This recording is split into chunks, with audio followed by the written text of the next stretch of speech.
Welcome back to Vitamin D. Dawn Dai here. So I'm coming to you thinking about fear. What is fear? How have you allowed fear to control your life? While we can't avoid fear, the question becomes, how do we deal with it?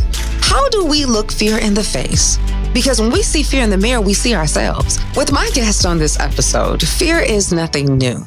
Starting a business is one of the hardest things you can do, just from running this podcast, figuring if I have the right guest, figuring if the messaging is right, figuring if everything's on par. But then I had to remind myself, Dawn, you are true to this. Vitamin D just didn't pop up yesterday. I came up with vitamin D 10 years ago, all in the mode of inspiring people to get excited about their lives. So when we look at fear, we have to remember that fear is false evidence appearing real. It's all an illusion. It's just an emotion, and it comes and it goes. And when we take a second to stop and think about it, fear isn't that bad at all. It's actually the jumpstart to us living our wildest dreams.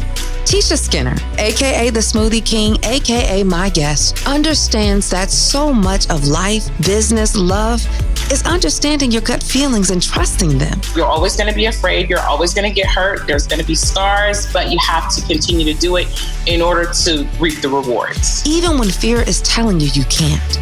So without further ado, it's time for your dose of vitamin D. Get your vitamin D right here with me and get excited about your life. Well, I want to say that I am so honored and I'm grateful to be in the presence of the smoothie queen, Miss Tisha Skinner. How are you doing? And welcome to the Vitamin D podcast. Well, thank you for having me. I'm doing great. It's been crazy these last couple of months, but we're hanging in there. We're doing good. The norm is now that we're out, we're wearing masks. You can't touch people. You can't hug people. You're forced to really get to know yourself. Yeah. It's revolutionary is how I look at it. We're evolving. I think we're getting everything that we asked for. And I was telling somebody the other day, and when you think about, you talk about 2020 and you talk about having that vision, it's a clarity sense. And a lot of things are being cleansed. A lot of people you got to find out what's going on inside of you. And guess what? The mode of survival is to love on somebody else. It is. In a sense of, I have to wear a mask so I can protect you. And in protecting you, I'm protecting me. Yeah, you're absolutely right. I never looked at it that way. But yeah, that's absolutely right. And it's a time for beginnings. It's a time for being still. So I feel like a lot of things that people are having questions about with self or just in aspirations of what they want to do. I was reading and learning about you, and CJ was telling me as well of just about being that inspirational force. And just the whole mode of being the smoothie queen. So tell me a little bit about you. I know that you're from Brooklyn, originally from Barbados. Exactly. I was going to go there. So yeah, I'm originally Caribbean. I was born in Barbados. Most people don't know where that is. Rihanna's from there. That's usually how we get people to know where we're from. So I was born there. My parents were immigrants to America. They came here first and then they brought me over when I was about 7 years old. And I moved to Brooklyn. And as a 7-year-old, I had to learn quickly how to evolve because you know how kids are. I'm getting teased. I have an accent. I'm from a different country.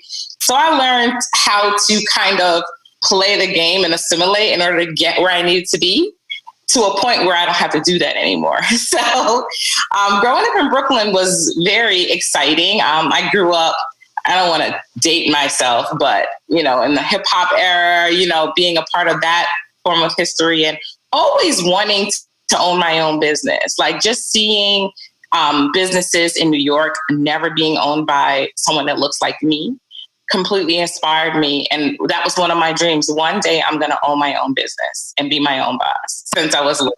Now, your parents, what kind of work did they do? My dad worked at a bank and my mom worked at a bank as well. Basically more customer facing positions. Never an entrepreneurial type of job. However, my dad, growing up in New York, he was the president of the Barbados organization in New York. Mm-hmm. So I always saw him speaking to large groups of people. And I would always sit there and be like, oh man, my dad is awesome. So growing up, seeing him always presenting in a always speaking to people. I think it took me out of my shell and made me very outgoing, outspoken. I pretty much talk to everyone. So I get that from my parents as well. Oh, wow. And just a force to be reckoned with of all that you're saying and all of the kind of like the amazing things that you're doing. And what I was finding so interesting about your story, and this was in our brief conversation that we had, and you talked about the fact of, one, the importance of empowering women, but then also, two, what it means to break through fear.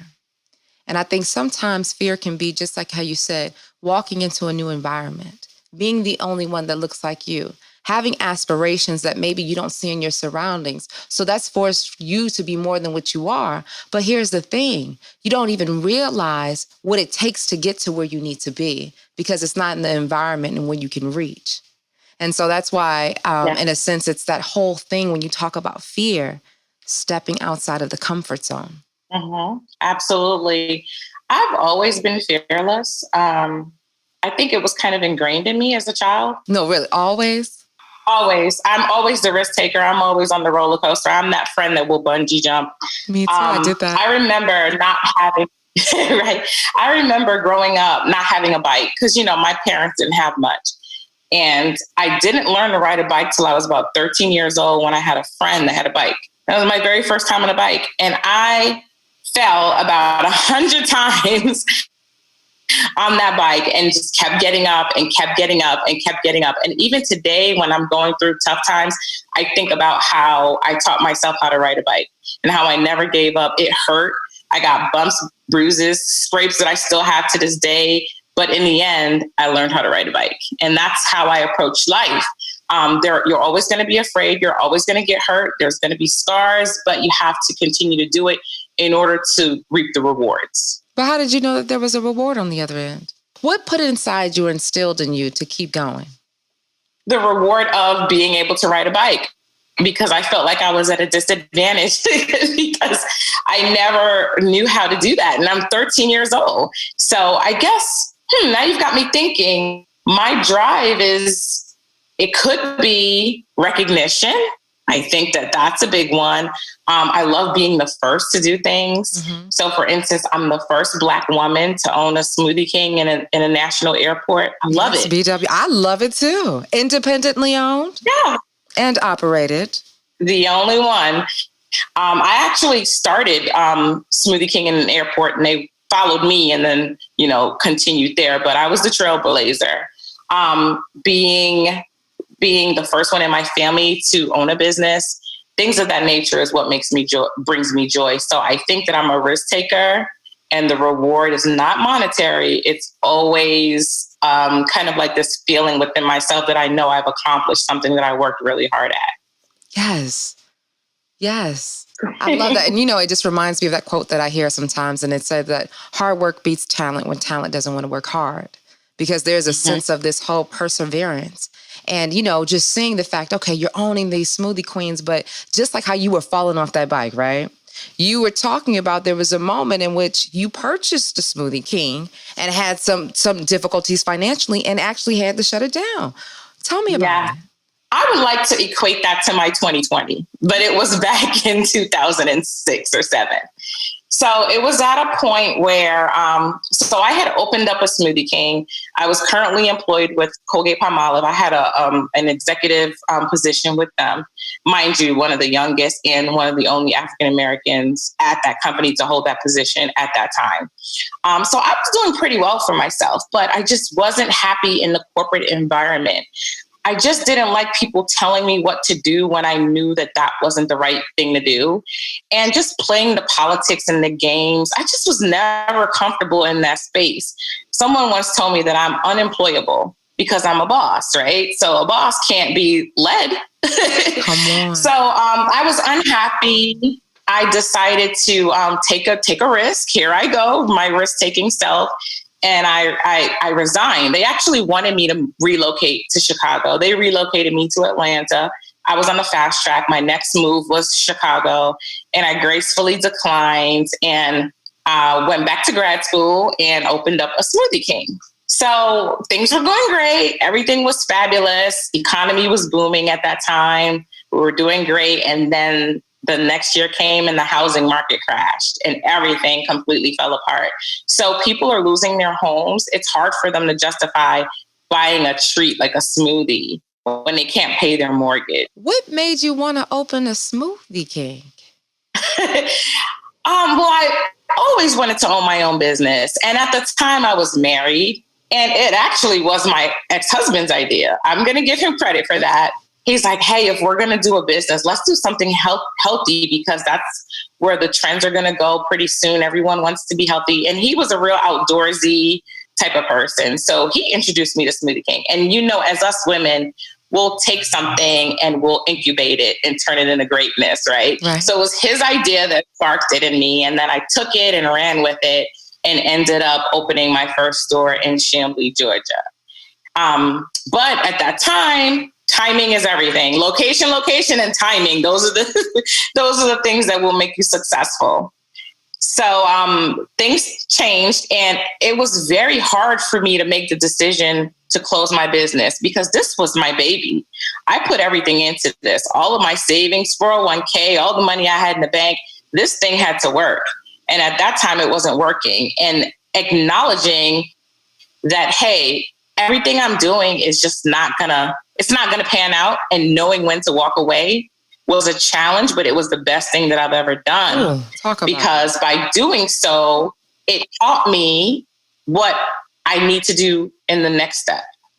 And I kind of feel like it wasn't the right timing. Like I said, my ex-husband, so he was my partner. And sometimes when you're tethered to someone who is not, how can I say this right without being mean? When you're tied to someone. You're saying like maybe equally yoked with someone, and it's a tie, just not equally yoked, a balance on the same vibration? Yeah, not equally yoked, but if God wants to bless you and you're tied to someone that isn't deserving of that blessing at that moment, then you're not going to get blessed either. I always call those people blessing blockers, because you got to be very careful who you mix with, because if it's not for that person, then it's not for you when you're tied to them, right? So at that time, I kind of felt like God was cleaning up everything. And to me, it looked like the worst thing that could ever happen. Dealing with embarrassment of failure, like everyone seeing that we're going to have to close the store, laying off my employees. It's just like how it is today. And just walking away and not beating myself up. That was pretty hard. And then starting over again. Because after that, most people would be like, oh, I'm done. I'm not doing a Smoothie King or any other business anymore. I failed at it. But knowing me, Miss 13-year-old trying to learn how to ride a bike, of course, I had to get back on and try again. When you had the one that was in Atlanta, or in the Georgia area. Mm-hmm. Yes. Were you still married at the time? I was. So I ended up losing the store, filing for bankruptcy, getting a divorce, losing my home, losing my car, relocating, all in the same year. Like within a 6-month time period. Tish, that's a whole other story. Now we're talking about life. Everyday life stuff, having a dream and balancing life. When it came down to when you saw, now I understand when you're saying that cleansing that God does. And I always tell people, like, you have to treat people as if you have a white outfit on. You're mindful about who gets close to you. Because like you said, we all are these energies and we carry one another. And if you're not bringing me up, you're bringing me down. But it also seems as though, there was a cleansing that had to be done, like how you said. But interesting enough, when you talk to people and you spoke about this really quickly and you said about things happening at the right timing. And it doesn't necessarily mean that something's not for you. It's just a matter of just not yet. Just not yet. Or it's your time, but you're not ready for everything that I'm about to give you. So I'm going to need you to take a step back so that I can give you more, or get rid of things that you're holding on to so that I can give you more. So what was God telling you? Well, at the time I was very stressed out. I'm not going to lie. It was very challenging. As a matter of fact, Black Enterprise wrote an article, 6 pages about me failing. I said, Dad, Mom, I knew I would make it in Black Enterprise, but I never thought it would be for my failures and not my success. So, but, you know, I'm very transparent. I share a lot because I feel like my story can help others. A lot of times business owners, they do presentations and they make it seem like it's so easy. And when it's really not, I'm here to tell you the good, the bad, and the ugly about being a business owner. Yes, you're going to have days where you don't want to get up. You're going to have days when you cry a lot. You're going to have failures. But at the end, you know, if this is really your passion, hang in there and you'll see the results of all of your hard work. Definitely. I think about even myself, like I've just been challenging myself in new things. And the thing is like, when you are going after something, you don't have everything mapped out. Like you're figuring out step by step, trying to get to a point where you're offering yourself grace. And then trying to, in the midst of being, in a sense, what I want to say, fearful, because you don't know the next step. And you know that it makes you nervous, whether you're sleeping up all night, but still holding on to the promise because for whatever reason, you had ambition to do it. And making sure that you see it through, being your own cheerleader in the storm, in a sense. Exactly. A thing that I always tell people is when something is put on your heart, you need to move. Oh, I could have sat there and been like, no, I'm not letting go. But God told me, let it go. It's going to be okay. But how about this? Sometimes not only will God tell you to let it go, take it right out of your hands. Yeah. Let it go or I'm going to take it. Pretty much. And then even my move back to Maryland was just so strange. Like when I left Baltimore, I was like, oh, I'm never coming back. I don't like it in Baltimore. I like New York, blah, blah, blah. And look at that, tenfold, I'm back in Baltimore. I was working for a nonprofit. It was fun. I learned a lot, but I always had that passion. I wanted my store back. So this is when my story gets really interesting. One morning, I was talking to a friend of mine. I was just miserable. And she's like, what made you happy, T? And I was like, you know what?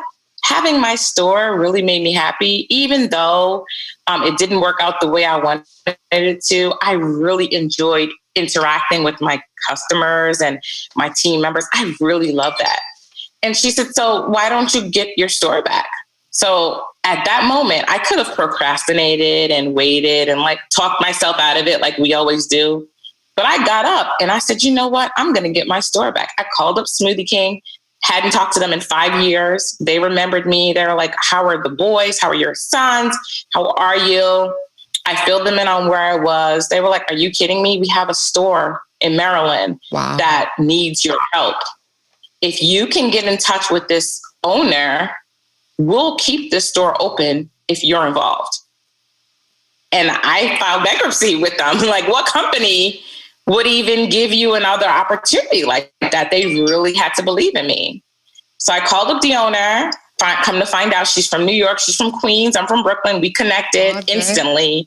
That night, she calls me up and she's like, hey, can you come to my house? I'm like, it's 9:00 at night. Is this safe? Well, anyway, I go over there and she tells me that she prayed for help and she feels like I was sent to her to help her, but she was helping me because at that time I was unemployed. I had just gotten over my battle with cancer. That's another story. Okay. So I was just getting back into the groove of things. And for her to give me this opportunity to do something that I was passionate about again invigorated me. So her and I partnered. She gave me 50% of the business, gave it to me, no money transfer, nothing. She was just tired. And she said, hey, if you run this business, I'll be silent and you can buy me out at any time for this amount. So I'm like, this is my other chance. So I walk into the store and almost passed out because it is a duplicate of the store that I had in Atlanta. The same setup. It was like the store's twin. So God took it away and gave it right back to me. But what did you think you had to get? There was something you had to get. As far as... Well, you said before that things are about the timing. And sometimes things are given to us that you're not holding on to or not ready to receive. And so at this moment, everything was positioned to happen, to be for you. And it's interesting because while, you ask God for his blessing, and I think God wants to bestow those things on our lives, right? But there was a lot of transitional movement because who's to say, whatever your dealings of separating from your relationship, that was a love, that was a loss in a sense. Also, you were fighting for your life in this moment as well. Yeah. I think my lesson, sometimes you get off track from your purpose. And sometimes things have to happen so you can get back on track because we all have a purpose here. And I think that going through all those things made me focus on what I was passionate about. And don't get me wrong, it's not smoothies. So everyone thinks, oh, you do smoothies. No, I am passionate about molding and building our youth because that's what I do. I give a lot of my team members their very first job, and I teach them how to pretty much run a business. I teach them marketing skills, sales skills, just by being around me. What are the chances that you get to hang around the president of a company and get to see what they do? And that president looks like you, right? It's pretty cool. So I give them that opportunity. And I have, even in my Atlanta store, I have kids, well, they're grown now, but I gave them their first chance. I love hiring new employees, like never had a job before. I gave them their first chance. And when I look at them now, they're so successful. Like I have a team member who is an on-air anchor for the news in Boston. I have another one who is like this really awesome lifestyle person in Vegas. Another one that is Chris Brown's PR agent. Wow. So when I look back, and they all call me mom, they all love me. I think a couple of months ago, I figured it out and I was like, that's my purpose. I'm here to groom the youth. And I posted it on Facebook and they all responded. You showed me how to live a life of abundance versus struggling. You showed me how. They all chimed in, and that was so overwhelming. And that is my purpose. That is my purpose. The lives that I touch. And it's so trivial, like, oh, a smoothie, it's not a big deal. But it's more than that when I look at how I touch lives, so. And even when you're saying, like, I saw that you were giving back to different kids in the community, teaching them different trades or just everyday skills. Like, what kind of giving back are you doing? So in my previous life, that's how I know CJ. Him and I facilitated soft skills training at Civic Works in Baltimore City. I previously was a director at Center for Urban Families in Baltimore. So I did a lot of work there. Currently, right now, I haven't really found a way to give back that much in the community that my stores are in. But I need to figure out exactly what I want to do. But I think that I do because I mentor the kids that work for me. But I would like to expand that. And that's why I'm doing this interview with you now, because, okay, I've built my empire. Now it's time for me to help others build theirs, is what I would like to do. And you know what I love? Because even, talking about the next thing and what you're doing is that you had listed on there about being a, motivational speaker and doing some business coaching. And I think the thing that makes it amazing, yes, because you own these franchises. Yes, that's amazing. You can put in the work, but it's like the thing that makes it extraordinary for me is to know what the battles that you persevered through. Yeah. So it was like the testament. Yeah. That's when I saw, honestly, yes, I can't understand because I don't have a business yet onto the magnitude of a Smoothie King, but I can understand to want something so bad and it drops and then gets back up. And then to have that be so invested in the dream, but not only in the career aspect, but all of life, because we do have to lick of the pie. And that's another thing. We talk about balance because there is the actual business aspect. Then you have to think of the actual health aspect. Then it's time to think about the whole, family aspect. Yes. And figuring out where those pieces go. How do you balance it all? It's tough. So I'm a single mom. I have 2 sons, 2 amazing sons. I know every mom says that about their kids, but mine are really, truly amazing. Okay. I have a 20-year-old, and he branched out on his own at 18. He is a Sony producer. He's traveled the world. He lives on his own. He's living his complete best life. Like, when I want to see him, I've got to go to Thailand to visit him. That's how awesome his life is right now. So I'm super, super proud of him. And then I have a younger one who's 15. He loves basketball, just got his braces. He's going through the whole teenage thing, and he's totally awesome as well. The sweetest kid ever. But from raising them, they have complaints. Can you believe it? I think I'm a super mom, but to my kids, they have challenges with me. Mm-hmm. I'm always in store mode. So, and they work for me. So that makes it even worse because I treat them like employees at home. I treat them like employees at work. So learning how to balance that is very hard. Another complaint they had is that I'm always busy. So for instance, I'm home at 7, so I cook dinner and then I go back on my computer. I don't get a chance to do that quality time. So right now, this pandemic is helping me reconnect with my sons because my stores were closed for a little while and I was able to kind of like build that bond and that relationship again. So that's a hard thing to do because you want to win so bad at what your passion is, but then you've got these other passions as well that you have to pour into. And even though that's the only complaint they have, that I'm not as present as they would like me to, being a single mom, I think I did an awesome job. You know, if that's the only complaint, I'm doing pretty good, you know, is how I look at it. So juggling your kids and relationships. I'm also single, trying to date. So that's a challenge as well. How do you have time to date? Really? I don't. That's why I'm single, because a lot of people that I try to build a relationship with, they get completely aggravated and frustrated with me because they'll be like, hey, let's go out. And I'm like, okay, yeah, I'll meet you. Oh, well, never mind. I can't. Something happened at the store. So it's very challenging because my time is limited since it's just me. But, you know, I guess when the right person comes along, they'll know how to fit into my world as well. That's how I look at it. But it's a challenge. I think about that too. And I think it's really real because, you know, I have a lot of aspirations and a lot of dreams and things that I would like to do. But the reality of the situation too is that it requires time. It does. And it's a situation of, you know, you got to make the room. And unfortunately, and I'm saying this to myself, because I've been going back and forth. And I don't think things are going to show up unless you open your eyes to see them. And yeah, I myself, and it's like, how can you do it? Somebody can say, oh, well, that's easy. Wouldn't you want a relationship more? But you're going to be in a relationship and not have your dream and still be miserable? A relationship takes a lot of time. A good relationship. Because you can have some others that, you know, might not take that much time. But a good relationship takes a lot of time.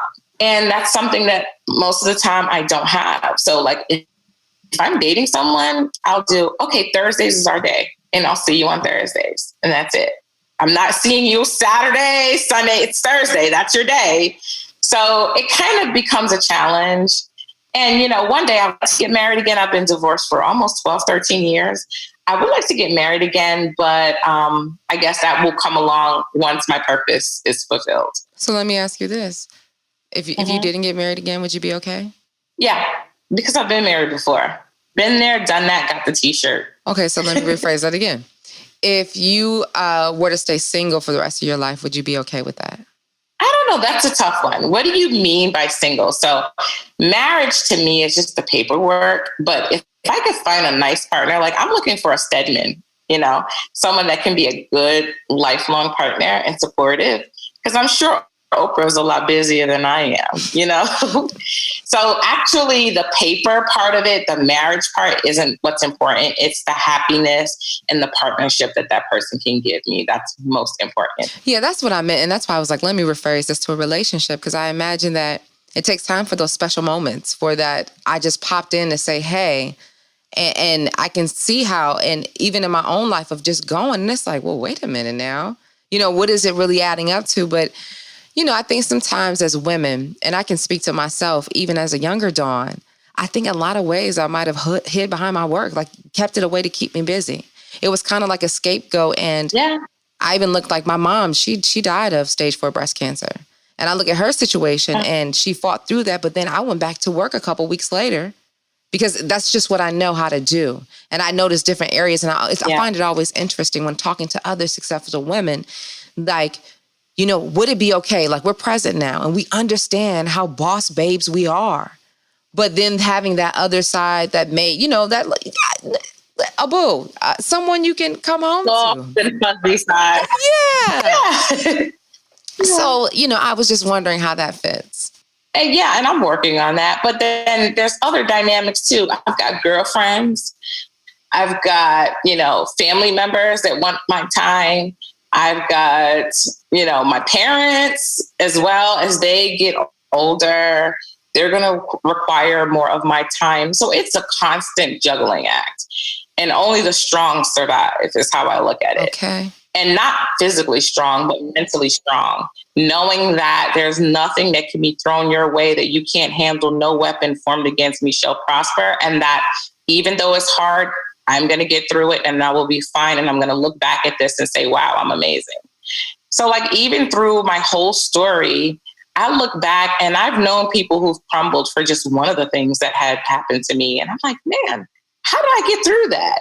And it's so far gone that I don't even remember the pain or the sadness that I went through a lot of my struggles, especially being sick.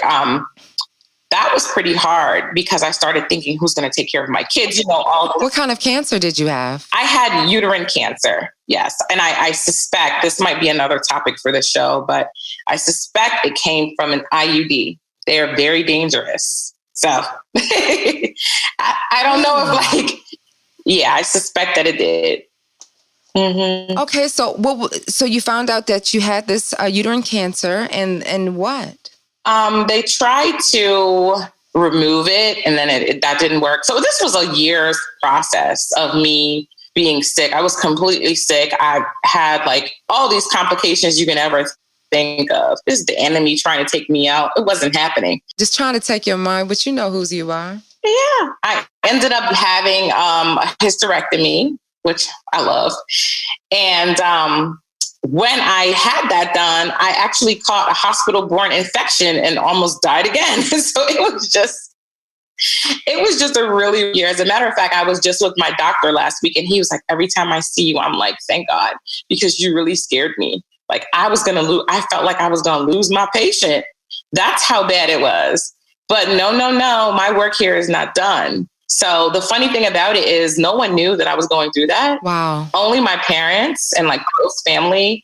So a year after it had all happened, I posted on Facebook and said, today is significant because I went to see my doctor and he said, see you in a year. When the doctor says that after you had cancer, that's the best news you can ever have. Because I was seeing him every month or two. He said, see you in a year. And that was the first time I shared it. And all of my friends and family, they were outraged. Why didn't you tell us? Because I need to be positive in my head. And I think that is the biggest thing that gets me through my fear. Just being positive. I know I could do this. I got this. You go, girl, type of mentality that it never leaves my mind. Even on my darkest days where I'm sad, there's a little voice that says, you got this. Okay. And that always drives me to want to do more. Mm-hmm. When was the last time you cried? I haven't cried in a while, but I'm a crier. It hasn't been this year. It was probably last year. Last year was a rough year for me. 2018, 2019 was really, really rough. So right now everyone's panicking with COVID. I'm like, this is nothing compared to what I went through. So in the beginning of 2018 is when I started to grow. Well, 2016 is when I started to grow, not by choice with my business. So this is another way how God comes in and gives you a little push when you're not ready. Come on. So I had taken a job working for the local liquor distributor here in Maryland. So I was the state manager for multicultural events and activations for Diageo and Moët Hennessy. Great job. Glamorous. I'm hanging out with Diddy. I'm hanging with all the celebrities. I'm VIP. I'm getting in all the clubs, but I was miserable. And someone told me the reason why you hate that job is because you're the realest person I know and you're around fakeness. You're like a square peg trying to fit into a round hole. And at that point, I was like, you know what? Yeah, this isn't for me. Maybe if I was 25, but at 40 something, I was really tired. So I ended up resigning from that job. And at the time, a friend of mine just randomly mentioned that he knew someone at the airport and that they were looking for a Smoothie King opportunity. And I was like, no, I don't want to do that. I'm okay with my one store. I'm not stressing myself out.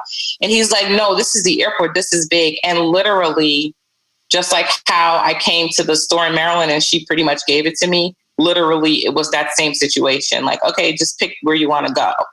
I'm like, that never happens for anyone.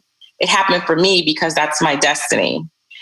Even after that, I was like, okay, I'm done. I don't want any more stores. And then I opened Laurel because it just lined up perfectly. So here I am by myself, 3 stores. I'm losing my mind. So one of my stores needed to be remodeled, and I hired someone that sometimes they say, don't go cheap because you get what you pay for. Oh. But it was someone that, gave me a really good deal. I'm like, oh yeah, let's do this. This guy stole all my money, gutted my business, and disappeared.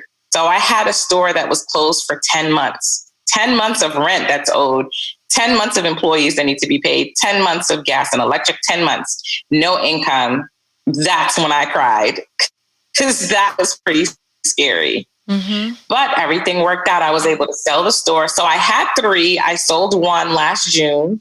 So now I have 2. And I was able to reboot. And then I got a business partner at one of the locations that helped me kind of streamline everything. So the beginning of 2020, I was back in my stride.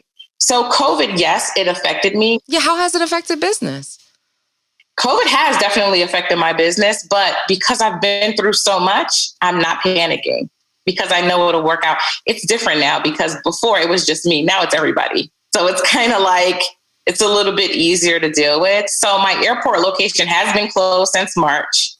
Of course, people aren't traveling as much. So it didn't make any sense to stay open. We weren't making any money. So we're looking at reopening maybe in August or maybe in the middle of July once people start feeling safe again. And my Laurel store, that was closed for about a month, but I reopened to do carry out and contactless pickup and delivery. And we've been doing better than we did last year. So the blessing is coming after the storm. And that's what I try to tell a lot of people. Like, if this is your passion, hang in there because there's nothing that can deter you from where you're going. Just hang in there. If it's for you, it's yours. Has your name on it. The promise was already given to you. It was already given. Even us today speaking, that was destined because what are the chances of us getting together? So, everything for a reason is how I always look at it. It's interesting. I mirror a lot of the things that you say, just with your drive, your ambition, the go-getter attitude. My mother, I was raised by a single mother. My dad died when I was 3 months. But I say that because I look at myself after being raised by a woman who had battled breast cancer 3 times and then died on stage 4. But it wasn't until she had the 3rd bout that I realized it was a serious moment. And I say that because I didn't realize that there was a such thing as being weak or that there was anything that I could not do, which I feel on one end was a good thing. But then on the other end, the receiving of support and help, not that I didn't want it, but I didn't know how to receive it, nor did ask for it because I was so used to just carrying it on my own. And I realized for me, where I found more strength in myself is allowing to receive support. Yes. Same here. So I'm learning to be vulnerable. That's tough for me. That's tough for me. Just learning to say, hey, I need help. I can't do it alone. I'm vulnerable instead of always trying to be the super woman. Yeah, I'm a super woman, but I'm still a woman. And that question of when was the last time you cried? It hasn't been a while, but when I cried a lot. It was over everything. My hair didn't look right. I cried because it was just, keeping all those emotions inside. They need to come out at some point. So yeah, I agree with you. Learning to be vulnerable is the hardest thing that I've tried to accomplish thus far. And it's like naked, like see me for what I am. And it's like, even in, like I was saying, in my process of just things that I'm developing when it comes to my weekend segment, to even coming to this level that I'm bringing the podcast to doing my improv. And it's like, I want to encourage people that you got to keep pressing. And that fear, the only thing that with the fear, use it as fuel. While I don't think there's a belief in it, because it is that false evidence appearing real, but it is a feeling, and it's an energy and a vibration that you need to challenge it so that it works for you. But realizing, instead of running away when you receive it, just go ahead forward. And I look at all the instances in your life, you've just pressed forward because whatever was on that other side, you weren't even looking that way. Feel the fear and do it anyway. But there's a downside to that, because when you're so strong, people don't really support you as much, because they're like, oh, she's got it. We're not worried about her. Listen to my problems. I'm the one that has problems. So you never get a chance to be vulnerable, because you're surrounded by people who never understand what you're going through, because you've always been that person that can handle everything. I remember one time I was with a friend, and I think I was having a moment. I broke down and cried, and they were looking like, oh my gosh, I don't know what to do. Yeah. I had that moment too. And that's why I said, when I saw you, I saw me. And I said, wow, not just in the sense of your drive, your willpower, what you've done, how you've done with your, just everything.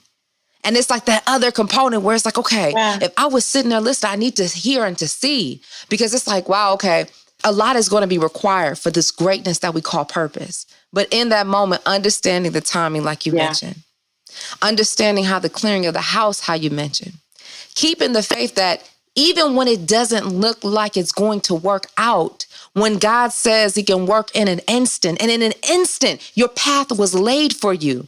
In an instant, literally. All you did, you just kept walking. What? Yeah. And even having this successful business, I think one of them you said within 2 years garnered almost $1 million, $750,000.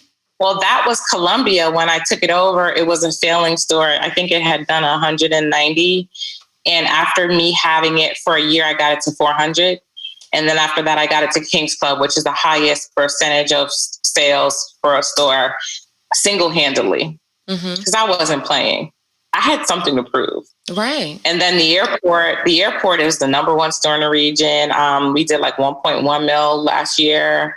Make King's Club with that one. And Laurel that's my baby, because it's the newer store. But they're a force to be reckoned with as well. I'm seeing the potential there. And I think that my businesses are successful, not because of the brand, but because of the spirit in the store. So for instance, my Columbia store, it's different now since I'm not the owner. And people call me all the time like, it's just different, because my aura isn't there anymore, because it's my purpose.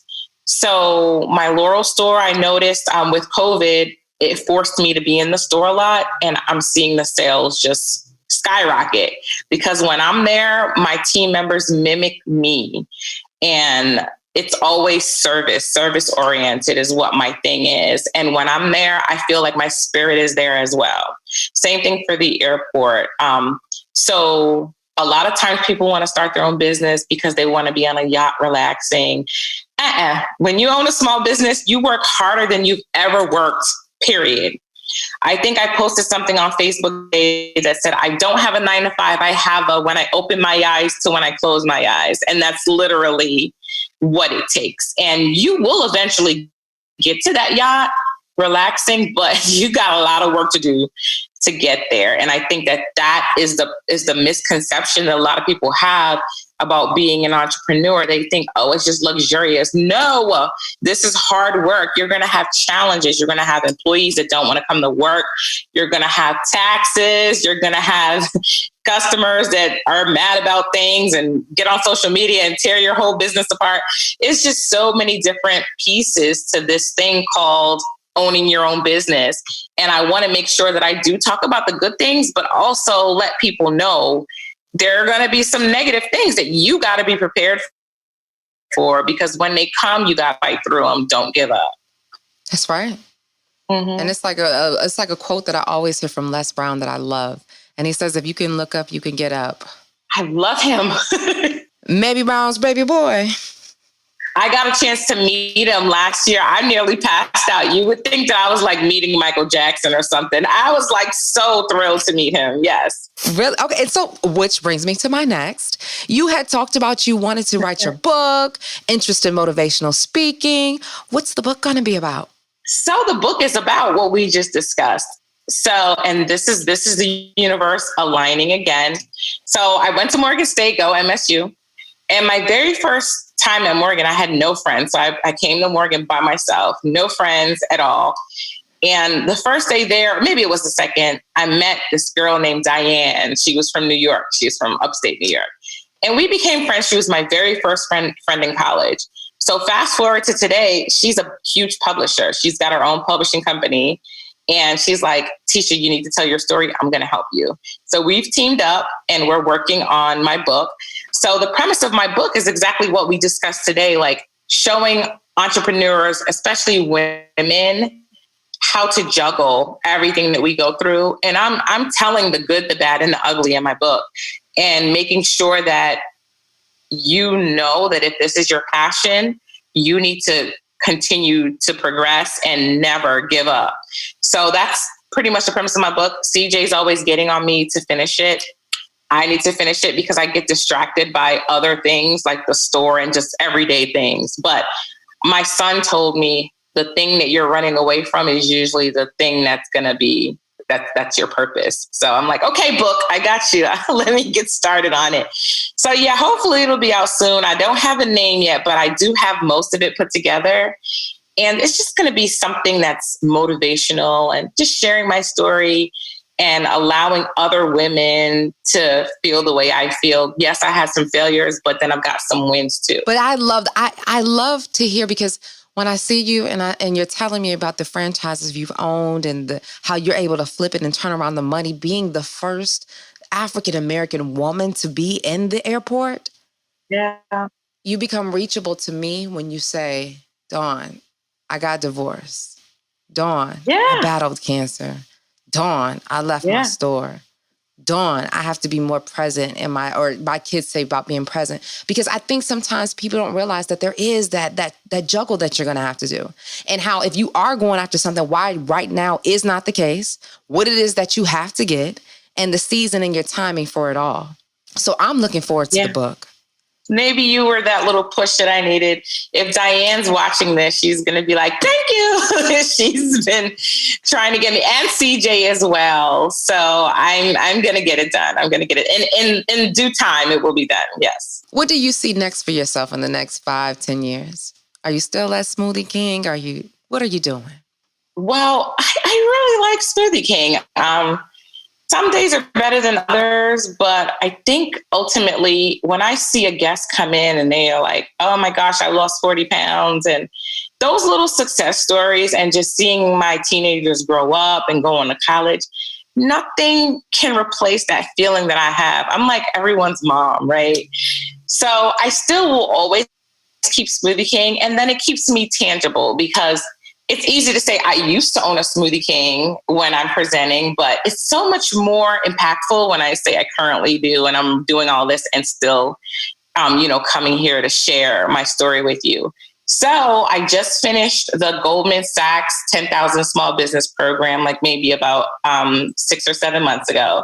So I worked on my growth plan with them, and actually I didn't plan for my growth plan to go this way, but I'm looking forward to expanding an airport. So I've got my eye on Atlanta's airport, and I would be the first Black woman to own a Smoothie King in that airport.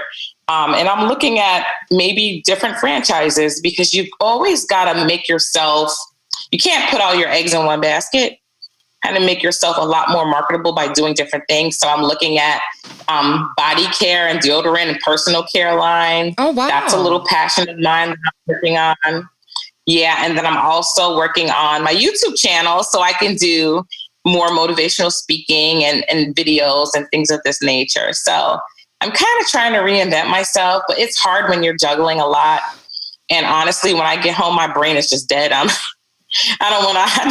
don't want to do anything, but I've got to focus on these things if I want to move to the next level, because eventually I want to be that person on the yacht in Saint-Tropez, sipping on champagne while I'm making money. Isn't that everyone's idealistic goal, but right?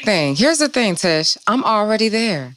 In my brain, like I feel my yacht. I feel them coming to me and they're saying, Dawn, you got to step into the voiceover booth. I'm going to go in there. It's going to be a $50,000, $100,000 project. And I'm going to wake up and I'm just going to see all the water for it to see. I even have the name of my yacht.